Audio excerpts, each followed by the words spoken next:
Hey everyone, this is Antoinette, your host of My.Will, which is Montalvo International Women in Life and Leadership. I'm so excited that you guys are hanging out with us again. It has been a wonderful start to this podcast, Revamp. It's been really exciting to just see how it's evolved and all the amazing insight that you guys have given us in terms of what's inspired you. And that's really what this is all about.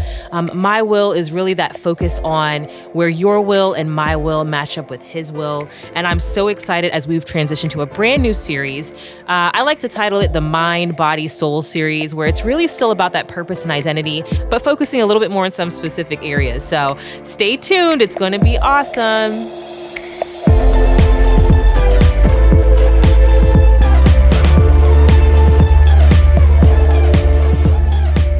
So hey everyone, it's Antoinette, your host of My.Will. I'm so excited. I have a really special guest with me, special for a lot of personal reasons, but also too, I think she's just going to provide a lot of insight. I know she has provided a lot of insight for me.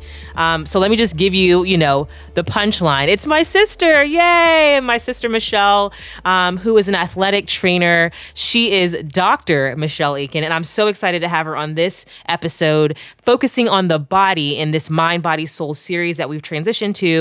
And just really excited because she has such a great expertise in athletic training, kinesiology, and really how all of that matches up with her God-given identity. So excited for you guys to tune in. Michelle, how are you? I'm good. How are you? So great to have you on. This is a huge privilege for me, and I'm really excited that the audience gets a chance to hear a little bit of your expertise. I get to share you, which I'm really, really excited about, and it's just been really great to see how this My.Will podcast has launched off. I'm not going to go on and on with the exciting sister version, as I like to say, but maybe you could tell the audience a little bit about you from your eyes, because I think it's great perspective in terms of just the professional side of you and who you are. But yeah, just some key areas of growth and how you got to being an athletic trainer and what that means. Hi everyone. Again, my name is Michelle. I am an athletic trainer. Currently, I work in North Carolina at a university. But how my journey started was actually in high school. I actually wanted to be a chef when I got out of high school. I wanted to go to culinary school and open my own restaurant. But my sophomore year of high school, when I needed to take the second class in the home ec nutrition line, the class was actually filled. So one of my friends who did student athletic training for the football team after school said, hey, you should do this with me. So I ended up signing up for the sports medicine class and becoming a student athletic trainer finally in my senior year of high school. And for me, before that, I wasn't really into sports. I didn't really do sports. But when I was exposed to that and then learning about the body and learning the different techniques within athletic training for rehab, for prophylactic taping and everything that goes into it, I just really found something that I was passionate about and that I wanted to do. So I majored in it in college, passed my certification exam, went to grad school, did research and more athletic training related activities, and then finally ended up in North Carolina where I am now. I mean, that's awesome. And you definitely make it a pretty little package, which is wonderful. And I think the beautiful thing for me, just in terms of getting a chance to hear the ins and outs of going towards that journey, it's really been a progression for you. And I think to go from culinary to then athletic training, in the minds of many people, it might be, whoa, that was a huge switch. Right. And as we've had a lot of the guests so far that have been on have had these huge seemingly pivots in their career, but, and we'll find out a little bit more in the episode later that you found a way to meld some of those passions together in ways of thinking about the body and thinking about how to train the body and all the things that come with it and heal the body as it applies to athletic injuries and those kinds of things. But, was it that straightforward for you? Did it feel like, well, I'm not going to do culinary, so now I'm going to do athletic training? Or did you feel like you had to work your way towards that? It was more of a realization of I really, really enjoy this. Whenever I was younger, I would always kind of change what I wanted to be when I grew up. But when I got older, when I finally decided on athletic training and, writing various essays of how did you come to this point, I realized that all the things I wanted to be growing up, including that chef, involved service. Mm-hmm. And athletic training to me is a huge, it's a healthcare profession, and healthcare in general is a huge act of service. So this is just a way I could provide that service that I was unconsciously looking to provide in a field or in a way that also suits me. Yeah, no, that's cool. And I think, both of us having that background in healthcare and just wanting to serve others, I love how we both point it towards something that is very, kind of clinical in health and nature, but also have the art to it piece of being able to really make sure that there's something that's specific to that individual. And I think it's been great to see you in action. A lot of people may not know what an athletic trainer is, because I've heard, people refer to athletic trainers as like the water boys or this, that, and the other, but there is so much more than just carrying water to someone. Although that's incredibly important for those who are water boys. This is no jab at you, but just the complexities of athletic training. I don't know if you could talk a little bit about just how you become an athletic trainer and maybe your specific academic and professional track to getting there.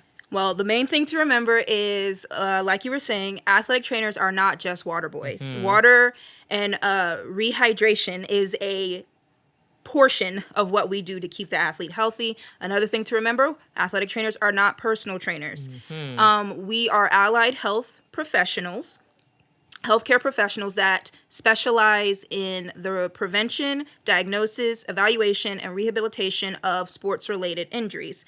Now, just because we are mostly or started out mainly in athletics, it has very much branched out. So now you can find athletic trainers in the hospital, in clinics for, physical therapy for hospital patients, in physical therapy clinics themselves, in the military, in industry. So it's very much a movement specialty to get people back to activity, right, to being active people. Yeah. And then I guess in terms of just thinking about your academic track to getting there, I mean, how did you get there? Like, how did you become an athletic trainer? Well, like I said, for me, I majored in it in college. I specifically looked for a university, a college that had athletic training as a major. And I did my 4 years. We did my gen eds and then my major specific courses. And then by the end of my 4 years, I was able to take the board of certification exam, which certified me to become an athletic trainer. Now, it's different now because there is no more undergraduate athletic training courses. You have to, if you choose to become an athletic trainer, major in a field. It's better if it's a related field to athletic training, recreation, anything like that. But you have to major in a field, and then you have to do entry-level master's program. And then by the end of that entry-level master's program, you can take your certification exam and hopefully pass and become an athletic trainer. For me, I was able to do that at the end of my undergraduate years, and then I decided to get a master's degree, which I never thought I would do. So I got my master's degree at Temple University in kinesiology with a concentration in athletic training. And then after I finished that, I decided to get a doctorate, which again, I thought I'd never do. And I received my doctorate from Temple University while I was working. And it took 2 years. And by the end of it, I became a doctor of athletic training. That's awesome. And I chuckle like through that progression because, again, you see how... Well, I saw how God was really leading you because there were so many moments in your path where you're like, nope, I'm done. I'm not going to do that. And then you're like, wait, actually, God's telling me to do something else. And then you're like, okay, I'm really done. And then there was one other step. And just seeing how you've evolved into that it's been amazing because it's really played to the strengths of who you are. Whether you like to think it or not, this is a little sister insight. You are an academic, you are a researcher, even though I know, hands down, and this is not me throwing you under the bus, this is just a little friendly banter, that it's just been like a whole push away from that, but then really seeing you flourish and excel and, talk about all the different things that you've been able to implement in your actual practice. It's been amazing. It's been nothing short of amazing. And yes, I will toot your horn all day long, and I love it. But it's been really cool to see how that's kind of played out. And I think for a lot of folks who, I think just in the general audience, have started one thing and then you thought, okay, God, I'm done. I'm finished with this. And then he's like, wait a second, we got a little bit more for you to do. And then you kind of push a little bit more. I think it's really wonderful how he's very gracious with us in that way, right? Like he kind of gives us that space to say, you know what? you may think you're done now, and I'm going to help you feel like you need to take a pause. But when that time comes, I'm going to nudge you a little bit further. And I think that's really what it all comes down to when we think about this podcast and it being my will. It really is about his will. It's really about saying, all right, here's my will and what I want to do. Your will might be something else, but at the end of the day, we really want it to be focused on his will and his identity for us. And I think, as women, sometimes we want to have that set plan. We want it to come the way we want it to come. And then we want to just check the list off and move on. But sometimes, like the good father he is, kind of has to nudge us a little bit more until we get to that place. But then we realize, you know what?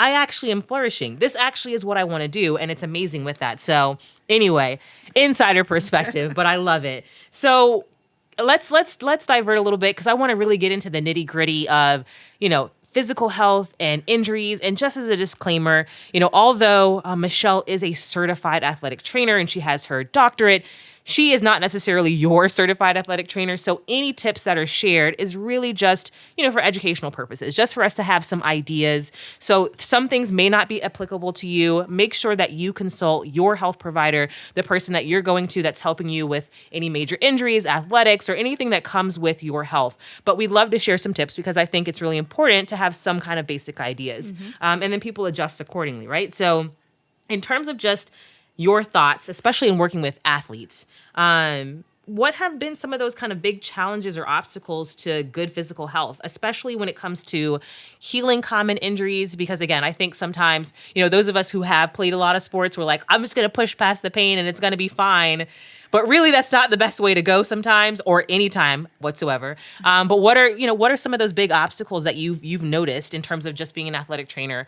And then even maybe some things that hinder common injuries from healing? Well, just like you said, that mentality of I got to play, so I'm going to push through it. I'm going to let my teammates down. I'm going to let my coach down. I'm going to let all these people down, my parents down, my friends down, my teammates.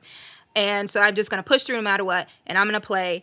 And that is probably one of the biggest things that you have to combat, because when you're telling someone, I'm going to pull you from this game, I'm going to pull you for a certain amount of time, they don't want to hear that. And then you tell them, and this is what you must do to get back.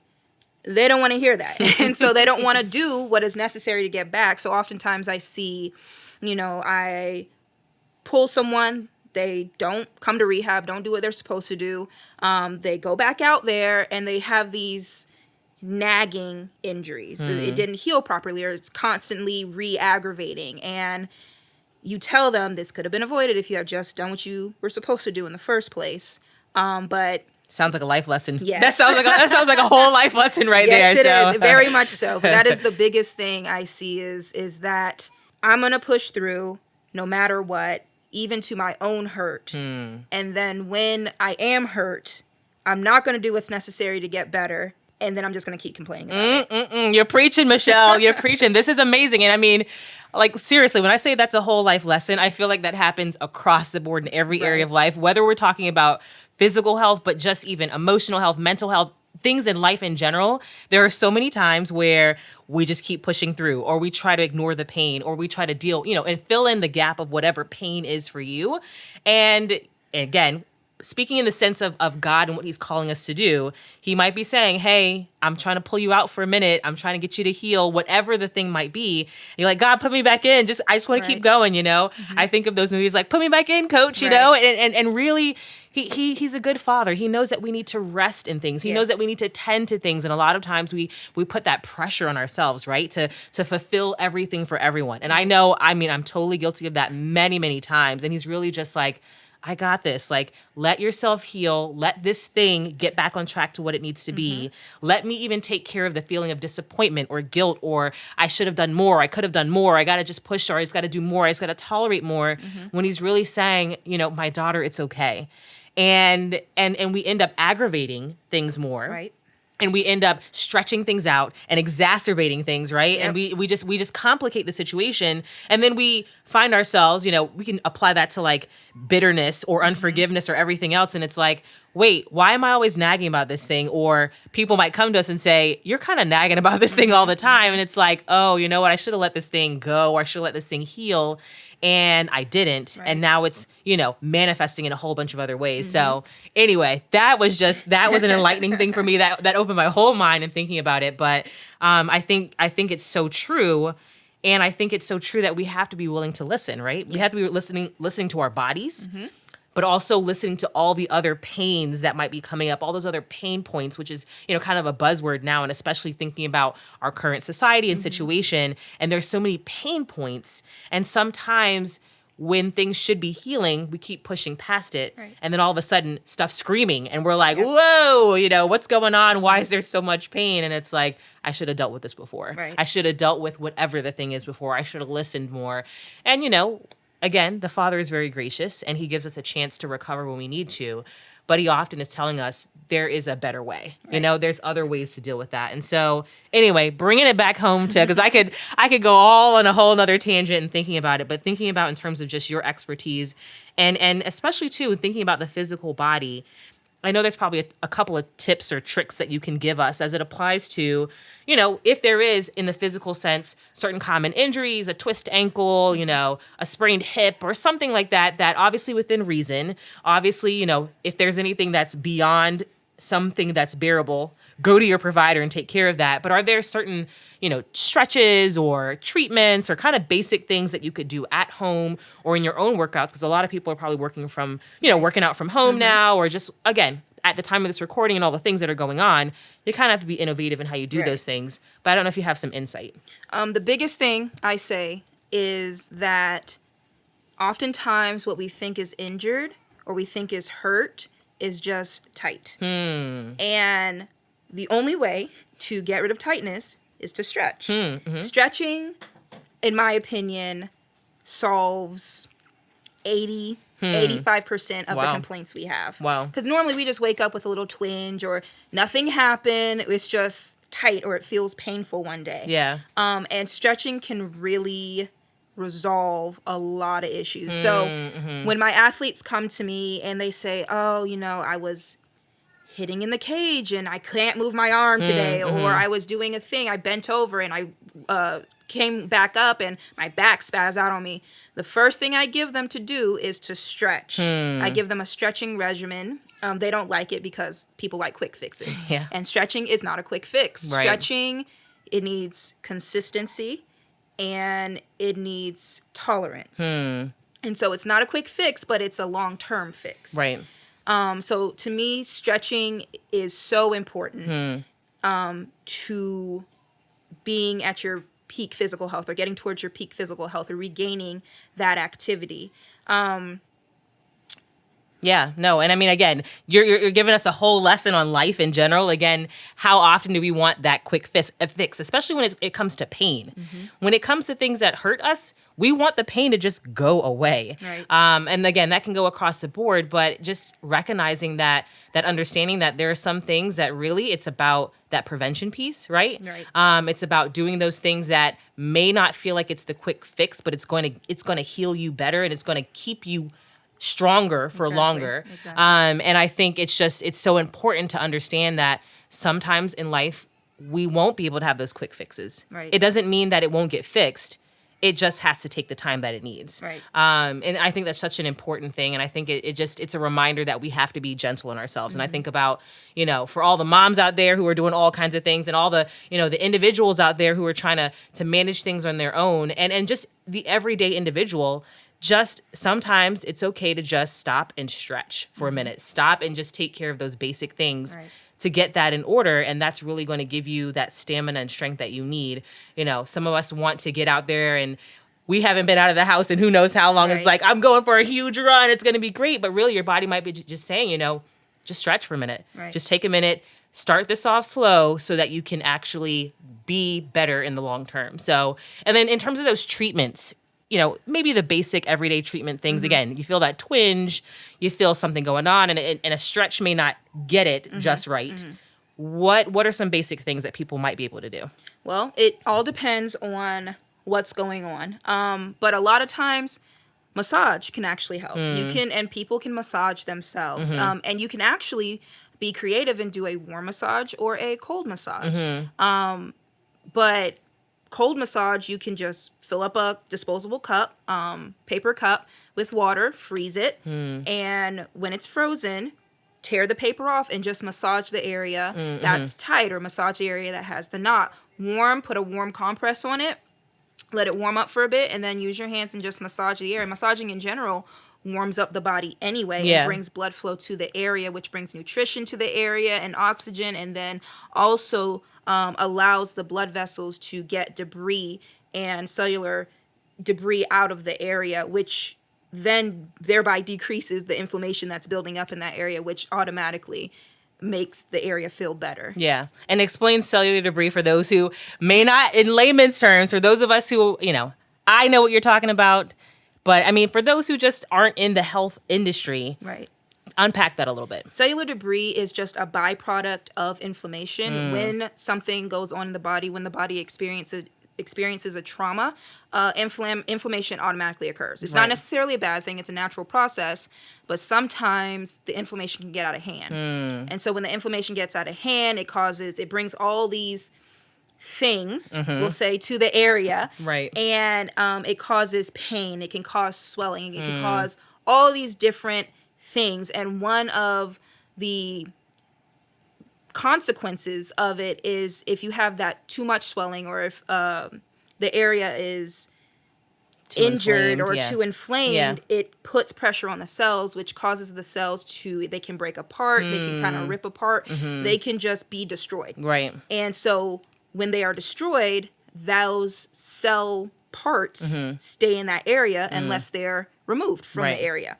So again, that massaging helps to open up those blood vessels to allow fluid to come into the area, to sweep the area clean and get rid of that cellular garbage. That's great. I love it. I mean, you're speaking my language wholeheartedly. And for those who, again, the audience may not know, I mean, you were an instructor in anatomy and physiology for several years as well. So again, I told you she was a great researcher and educator. She's a total academic. But even just explaining that, I could totally see how, all of that came into play. And it's such an important component. Again, I see the big picture revelation of all of that, of how oftentimes, again, not only in our physical lives, but in our lives across the board, we can let things inflame too much, right? Build up too much, cause too much pressure, that broken relationship or that situation that's happened, and it's literally causing pressure to the point where, it might be skin breakdown, right? So that's one of those results that happen from too much swelling and pressure, is the skin might start to break down. And in the same way, it's with our lives, our relationships, our emotions.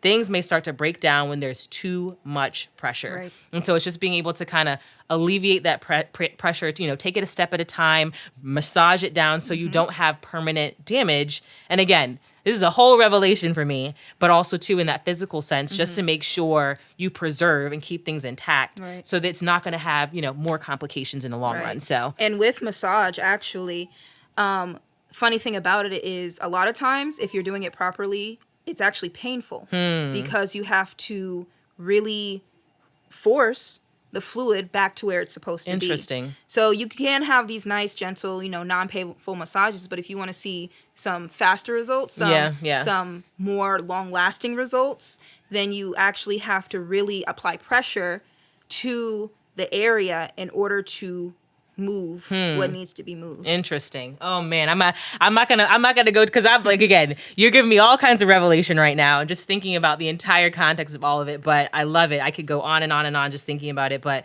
I definitely want to make sure that I can hear some of your other favorite tips and tricks of certain things in terms of nutrition wise. But yeah, that's good. That's good in a whole self. We'll probably have to have you back so we can talk about these things in the spiritual sense and everything else that comes with it. But yeah, I'm just going to talk about it real quick anyway.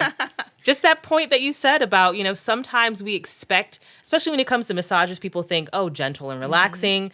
But I have had some massages that I'm like, this is painful. Like this is, but afterwards you feel free, right? And it's the same way in our lives. Sometimes there are some things that are so built up that initially the thing that needs to happen might feel a little bit uncomfortable. But once it's worked its way out, I think about like the knot in, someone's shoulder and someone's neck or whatever. But once it's worked out, the mobility that returns, the freedom that comes back with it is tremendous. And you forget the discomfort that you had temporarily. And sometimes you just have to deal with the situation, right? To put Right. things back in place. So anyway, we'll move on in terms of that whole context of everything. So I want to pull in a little bit of the nutrition side of things, because I know, at the beginning of your story, you talked about how, culinary school was in your thought process and nutrition. And again, having a little insider information, I know that you were an awesome cook. You're an awesome chef, dare I say. If you haven't checked out her Instagram account, please check out some of the things that she posts. It's amazing. I've had firsthand experience in terms of the recipes that she's come up with, but maybe you can, pull in some of that nutrition, because I've gotten a chance to see how you've worked in your culinary skills into your everyday life. Like you didn't let that just go away. You still let it play out, even if it's just for yourself, but you still let that play out and just how you do things, how you operate, what your identity is in terms of that nutrition and culinary arts. But how does nutrition play into just that good physical health? And even maybe, we'll get into some of your favorite recipes and those kinds of things. Right. Well, as a disclaimer, number one, I'm not a dietitian. I am not a certified dietitian, but I do have to have a nutrition background for athletic training, because you're working with athletes who need good nutrition in order to perform the way they need to perform. In my opinion, nutrition and food, people have a very negative relationship with food. And it's due to some societal influence, some personal influence of possibly, you had an eating disorder, one way or another when you were younger. And so you constantly battling these negative perceptions of food. And my thing, what I say is eat what you want to eat. Eat what you want to eat and learn to control it. Because eating too much is just as bad as eating too little.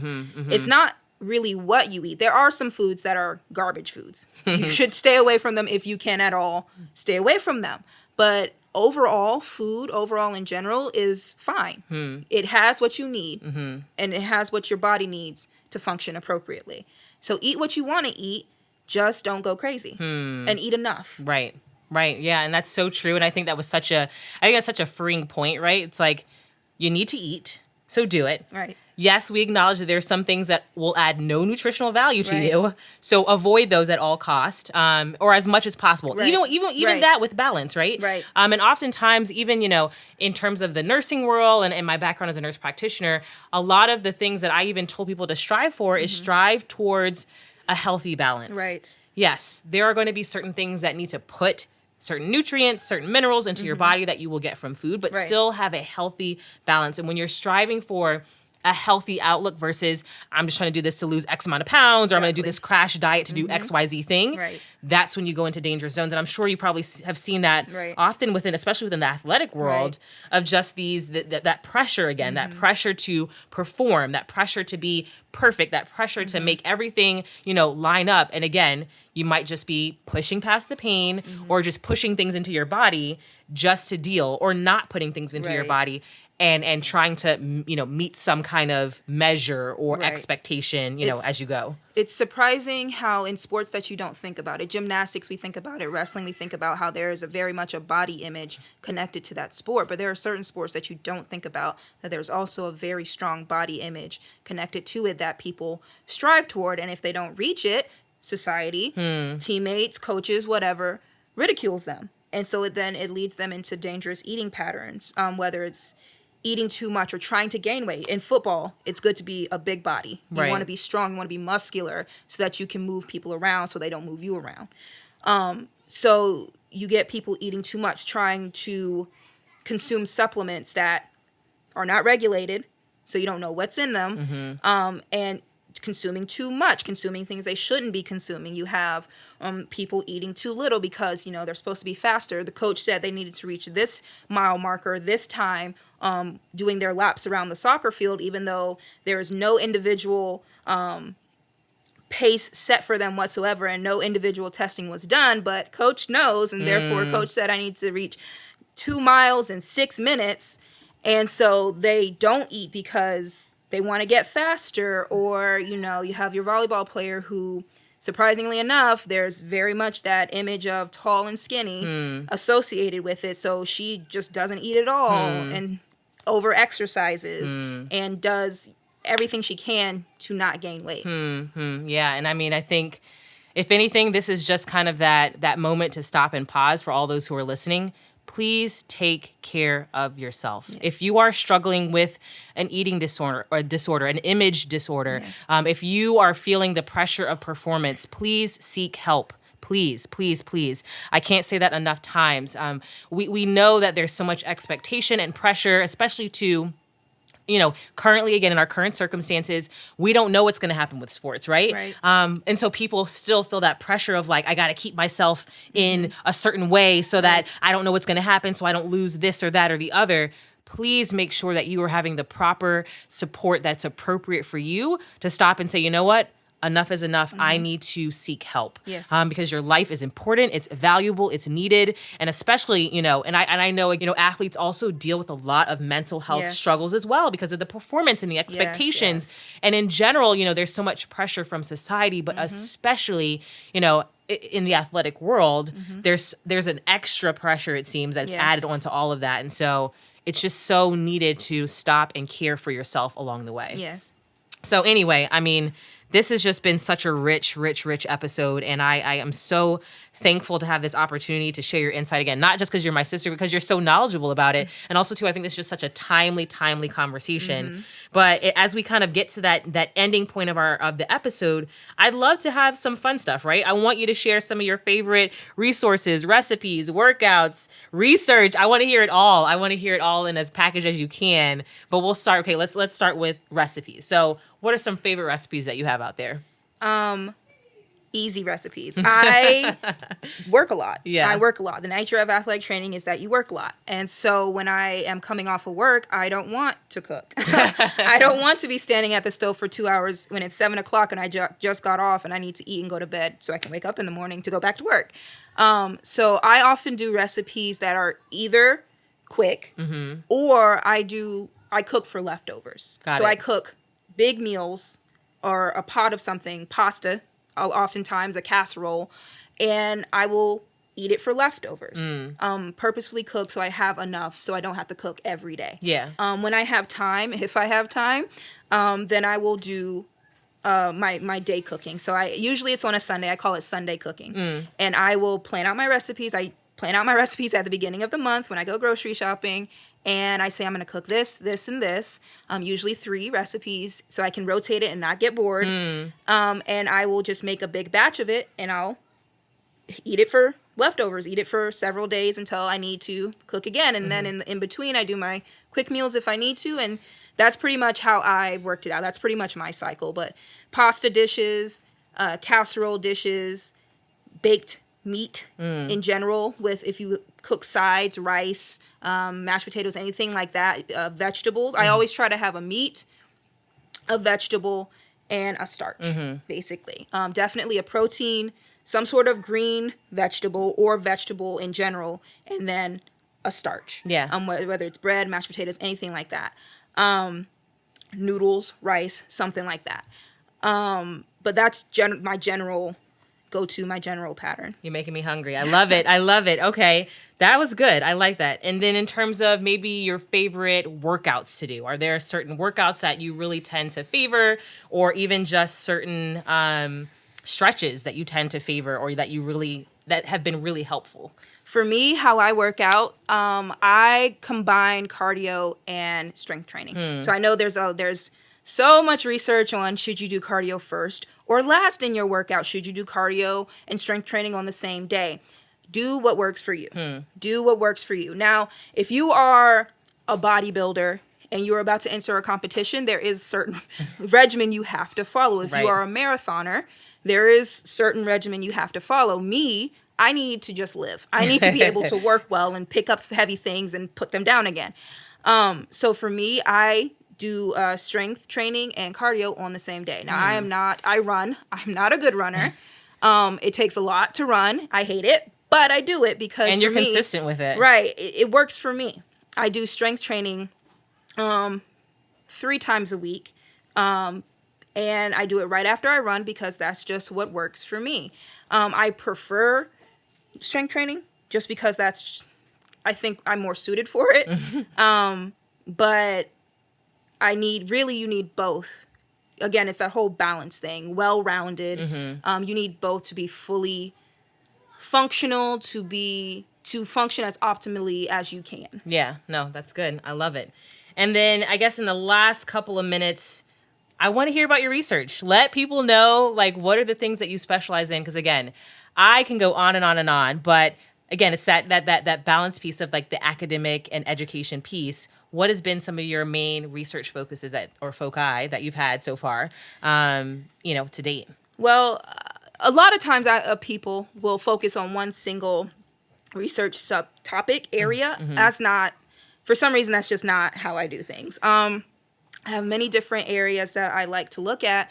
I guess the first real research area that I came into was gender and athletic training. So specifically, male and female athletic trainers working with opposite sex sports and the comfort level of those athletes with their opposite sex, potentially, athletic trainer. That was my first piece of research and presentation of research in undergrad. I'm still very interested. Obviously, I am a woman, athletic trainer, and sports are very male dominated. And so to try to break into that field, of working with, if you want to, or if you want to go to the professional level, working with those male athletes and not having people tell you that you can't because of this or that, making those small stereotypes. Right. And remarks that are like, that has nothing to do with what I'm doing right now. Right. So that was my first piece of research. Still interested in it, obviously. Athletic trainers, there's actually more than half of the athletic trainers are women. However, more men, even though there's less male athletic trainers, more men are in those top leadership positions. Interesting. And a lot of it has to do with family balance and work-life balance and things like that, but still a lot of it has to do with not being allowed at the table. So that is my initial research. In undergrad, I did actually concussions and personality. So basically, which personality traits or do personality traits affect or cause someone to be more likely to sustain a concussion? So that's what I did in undergrad. Still a favorite, it's still a topic of mine. I like psychology. I like looking at what motivates somebody to do something or not to do something. So the concussion part, we are concussion experts. Athletic trainers are experts in the diagnosis and management of concussions. So it just made sense to tie that in, especially at that time with all the concussion information coming out and determining who's more at risk. It was just easy to tie that into now what makes you more at risk. Is this personality factor a thing that makes you more at risk? Yeah. And then my latest research was actually in rural health and athletic training. So would a rural athletic training clinic benefit from potentially adopting or going under a another rural health clinic that was an ACA, which is an accountable, or ACO, excuse me, which is an accountable care organization. And the benefits, pros and cons, basically, of doing that, or at least adopting some of those practices. Wow. I mean, seriously, I could sit here all day long and just listen and listen, because you really are so multifaceted. I mean, you've got the nutrition piece, you've got the practical piece, you've got the education piece. I mean, you're pretty much a powerhouse in my mind, but I love it. I love it. I love it. Thank you so much for sharing this wealth of knowledge. This has been incredible, especially for me, because again, just to see how you have evolved in what you're doing and your expertise and finding your niche, like it's such a beautiful moment. And especially just knowing that, sky's the limit for you. Definitely sky's the limit. So thank you for sharing all of the insight that you had. I hope that everyone who's listening has had such a great time. Remember, don't push past that pain. Make sure you stop and take care of whatever that thing is. And make sure that you seek the help that you need, the support that you need. We are all in need of someone else to support us. And sometimes it can be very easy to just kind of push past and not think about what else we need to get better, to heal. Right. And that goes across the board, again, because this is mind, body, and soul. And so as we talked about, we sometimes we need that extra support, and that's okay. That is okay. So everyone, this is another episode of My Will, where my name is Antoinette Montalvo, and I am your host of Montalvo International Women in Life and Leadership. We were listening to Dr. Michelle Aiken, athletic trainer. So excited that she was able to join us in another episode within this series of the Mind, Body, and Soul series, really just pulling apart those pieces of the mind, the body, and the soul and how they impact our purpose and identity. I hope that you have been inspired. I hope that you've been inspired to take care of yourself better. And we just look forward for ways that we can support you too. So stay tuned for more episodes coming up in the future, but we appreciate you. Take care. Bye.